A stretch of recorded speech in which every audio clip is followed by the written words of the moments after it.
wabarakatuh. Salam dan bahagia. Sebelumnya, perkenalkan kami dari kelompok 1 Teori dan Apresiasi Sastra kelas 3C yang beranggotakan saya sendiri, Amanda, Dina, Diah, Mahalayati, dan Sevina akan mempresentasikan hasil kerja kelompok kami mengenai puisi. Materi puisi yang akan dibahas adalah hakikat puisi, ciri-ciri puisi, jenis-jenis puisi, dan contoh puisi. Selanjutnya, materi akan disampaikan oleh teman saya, Dina Trimuslifah.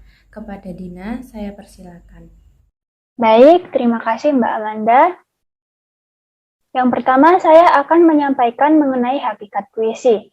Pada Waluyo tahun 1995, menyatakan bahwa puisi ialah karya sastra yang memiliki unsur-unsur pembangun yang terstruktur. Pada sebuah puisi, unsur pembangun tersebut memiliki sifat bersatu padu satu sama lain, karena setiap unsur di dalamnya saling berkaitan dan tidak dapat berdiri sendiri tanpa adanya unsur-unsur lainnya. Unsur-unsur pembangun puisi tersebut memiliki sifat fungsional terhadap unsur lainnya. Kemudian pada Pradopo tahun 2007 mengungkapkan bahwa puisi dapat mengekspresikan ungkapan perasaan, pikiran, serta dapat menimbulkan rangsangan imajinasi keinderaan pembaca dalam susunan yang berirama. Semua hal tersebut merupakan sesuatu yang penting untuk direkam serta diekspresikan, kemudian dikemukakan secara mengesankan dan dapat meninggalkan kesan bagi pembaca. Sebagai rekaman dan tafsiran pengalaman-pengalaman hidup manusia, puisi terlahir dari peristiwa-peristiwa berharga, kemudian diubah ke dalam wujud yang paling berkesan. Kemudian menurut Aminuddin tahun 2011, mengungkapkan bahwa secara etimologi, puisi bermula dari bahasa Yunani yaitu poema yang memiliki arti membuat atau puisi pembuatan. Karena melalui puisilah seorang penyair bisa menciptakan sebuah dunia miliknya sendiri yang di dalamnya berisi pesan ataupun gambaran suasana tertentu yang ingin disampaikan serta curahan hati baik berbentuk fisik maupun batiniah. Berdasarkan pengertian puisi yang telah disebutkan, menurut beberapa para ahli, dapat disimpulkan bahwa puisi adalah salah satu bentuk karya sastra berupa teks atau karangan yang dibuat sebagai ungkapan perasaan penulis atau penyair. Ditulis dengan bahasa yang dipadatkan, dipersingkat, dan menggunakan kata-kata kiasan atau imajinatif. Demikian yang dapat saya sampaikan. Untuk materi selanjutnya akan disampaikan oleh Afisia. Terima kasih yang telah memberikan saya waktu untuk menjelaskan tentang kesimpulan. Puisi adalah salah satu bentuk karya sastra yang berupa teks atau karangan yang dibuat sebagai ungkapan perasaan penulis atau penyair. Ditulis dengan bahasa yang dipadatkan, dipersingkat, dan menggunakan kata-kata kiasan atau imajinatif. Dalam penulisan puisi sangat memperhatikan keindahan bahasa, struktur, dan fakta yang diinginkan disampaikan oleh penulis atau penyair kepada pembaca. Puisi sendiri memiliki ciri-ciri. Waluyo pada tahun 1995 pada halaman 125. Toidin pada tahun 2013 halaman 59 sampai 60. Yang pertama, unsur intrinsik puisi. Yang kedua, unsur batin puisi. Yang ketiga, unsur fisik puisi. Menurut Waluyo pada tahun 1995 pada halaman 25. Yang pertama, puisi terdapat pemadatan unsur pembahasan. Yang kedua, penyusunan unsur-unsur bahasa dirapikan, diperbagus dan diatur dengan memperhatikan irama dan bunyi. Yang ketiga, puisi berisikan ungkapan pikiran dan perasaan penyair yang berdasarkan pengalaman dan bersifat imajinatif. Yang keempat, bahasa bersifat konotatif. Yang terakhir, puisi dibentuk oleh struktur fisik serta struktur batin. Terima kasih. Menurut Toyidin tahun 2013 halaman 59, A. Dalam puisi terdapat pemadatan segala kekuatan bahasa. B. Bentuk tulisannya berbait-bait, namun ada yang satu bait, atau unsur formal. Irama adalah unsur non-formalnya. C. Tiap bait berdiri dari baris-baris. D. Puisi berisikan ungkapan pikiran dan perasaan penyair berdasarkan pengalaman dan bersifat imajinatif. E. Bahasa bersifat konotatif. Dan yang terakhir, puisi dibentuk oleh struktur fisik serta struktur batin. Unsur intrinsik dalam puisi ada 1. Unsur bunyi, 2. Unsur kata, 3. Tarik, dan yang terakhir 4. Tipografi.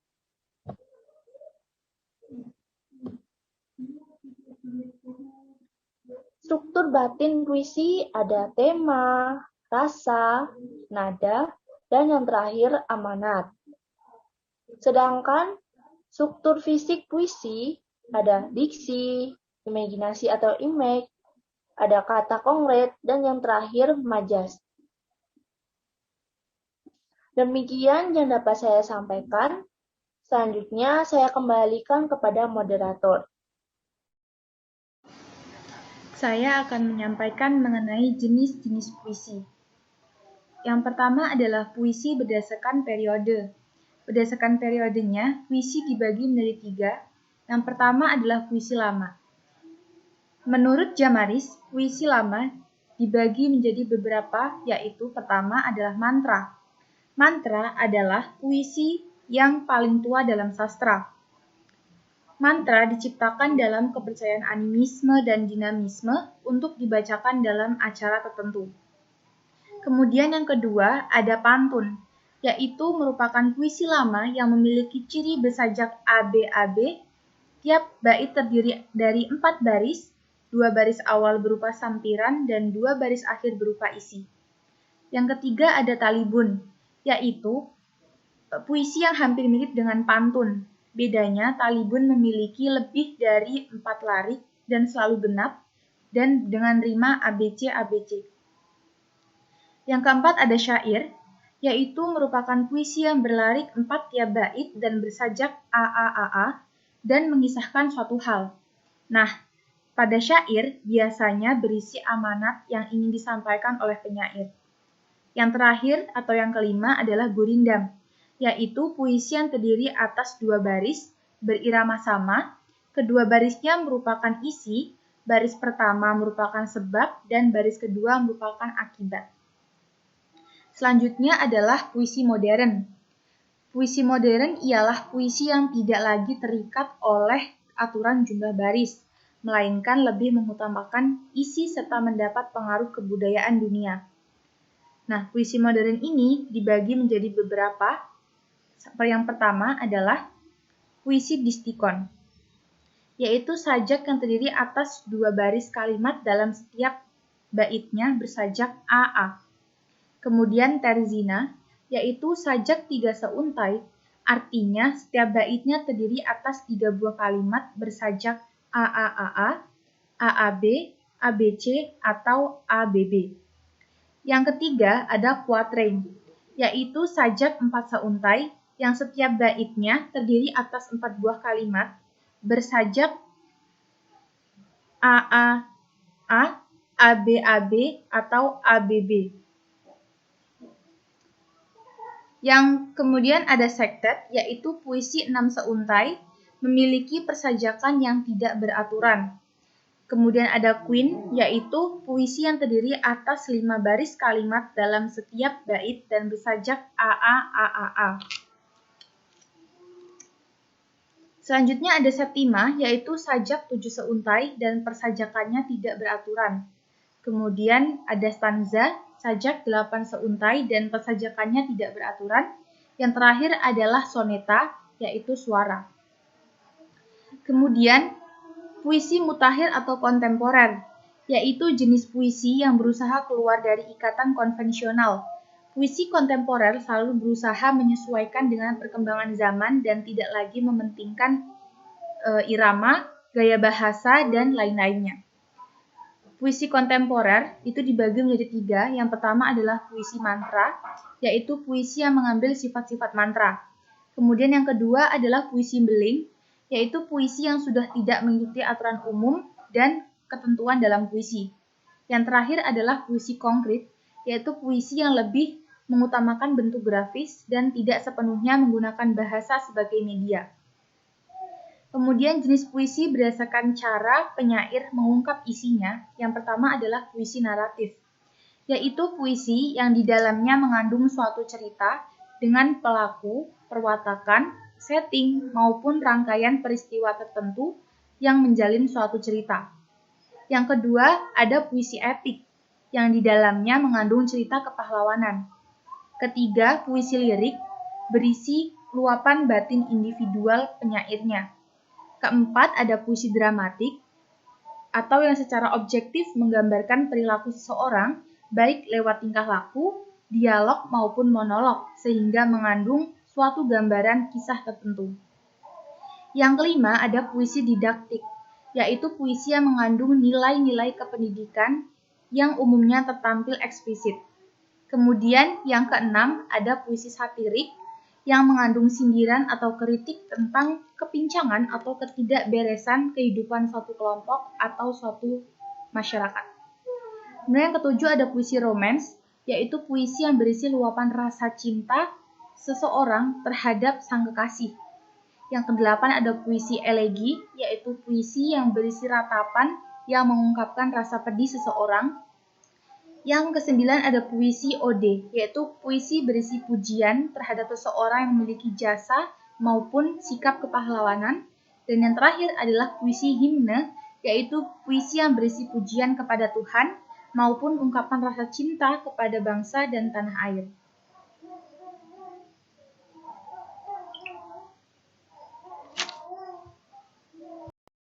Sekian materi yang dapat saya sampaikan mengenai jenis-jenis puisi. Materi selanjutnya akan disampaikan oleh Sevina Maira Mayaza. Terima kasih kepada Mahalayatin sebelumnya telah membacakan contoh puisi. Untuk contoh puisi berikutnya akan saya bacakan tentang satir. Dalam satir ini akan saya contohkan Itukah Kita karya Chandra Malik. Itukah kita? Sedikit baca, banyak bicara. Apakah itu logika? Sedikit menulis, banyak analisis. Apakah itu logis? Tapi itulah kita, menua belaka, tak mendewasa. Ya, itulah kita, merasa bisa dan sok bijaksana. Dalam puisi ini dikatakan satir karena penyair menyiratkan sindiran terhadap kita, yang merasa sedikit baca namun banyak bicara. Sedikit menulis, banyak analisis, merasa bisa dan sok bijaksana. Contoh puisi berikutnya itu tentang sektet yang berjudul Ranjang Ibu karya Joko Pinurbo. Ia gemetar naik ke ranjang, sebab menginjak ranjang serasa menginjak rangka tubuh ibunya yang sedang sembahyang. Dan bila sesekali ranjang tersebut berdarah atau berderit, serasa terdengar gemeretak tulang ibunya yang terbaring sakit.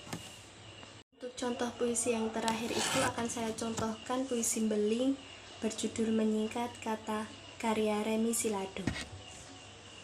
Menyingkat kata, karena kita orang Indonesia suka menyingkat kata WRWB, maka rahmat dan berkat ilahi pun menjadi singkat dan tak utuh buat kita.